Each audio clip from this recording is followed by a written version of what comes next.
My name is Christopher Haworth, and my article for Theory Culture Society is titled Post-Punk Industrial Culture Zines in the Information Dark Age.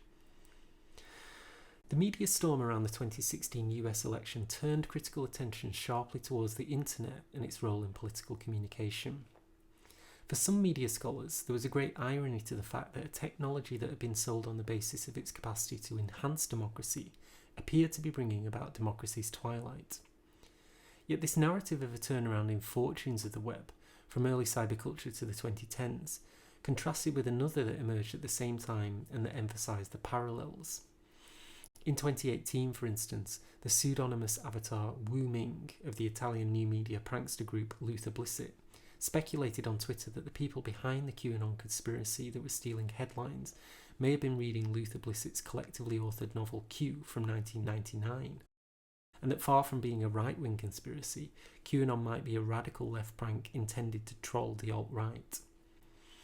Other commentators discuss similarities between the contemporary subcultural right and British and American industrial and neo-folk groups from the 80s who flirted with far-right imagery and ideology in the name of transgression. Both of them asserted plausible deniability through their use of irony and dark humour, and yet both have equally provided safe haven for those who do genuinely hold those beliefs. In my article, I wanted to explore these inheritances in more depth.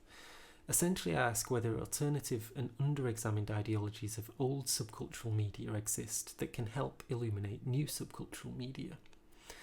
The article explores this idea by analysing the changing ideologies and aesthetics that developed around British post-punk zines of the 1980s, specifically Vague magazine and Rapid Eye. During the mid-1980s, these zines made a strenuous break with the values of democracy, egalitarianism and grassroots authenticity that had been the default ideological mode of DIY production, growing to concentrate instead on the romantic visionary personae of the zine's editors and their eclectic interests in esotericism and the occult. Where the Californian ideology would celebrate the summer of love and the politics of the New Left, the zines ambiguously celebrated the nihilistic, authoritarian and occult vexes of psychedelia, tendencies that have been associated with the late 60s and 70s fate of the counterculture rather than its earlier heyday.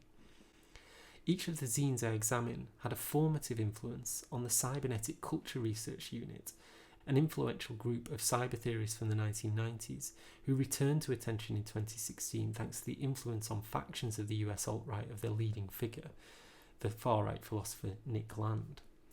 Writers like Benjamin Noyes have argued that the CCRU showed a special prescience with regard to contemporary communications, emphasising disinformation and anti-democracy at a time when others saw the web as a harmonising and empowering force.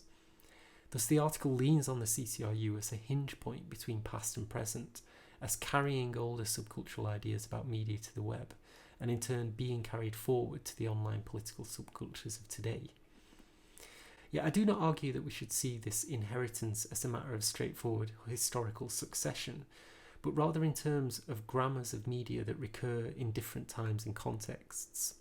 To this end, I theorise one recurring grammar, which I term an aesthetics of immersion, denoting both a suspension of criticality and reason and what Aaron Saldana has called a white urge to transcendence. I show how immersion recurs in different forms across different media, from zines with post-punk to early websites like that of the CCRU to the contemporary discourses of the American alt-right.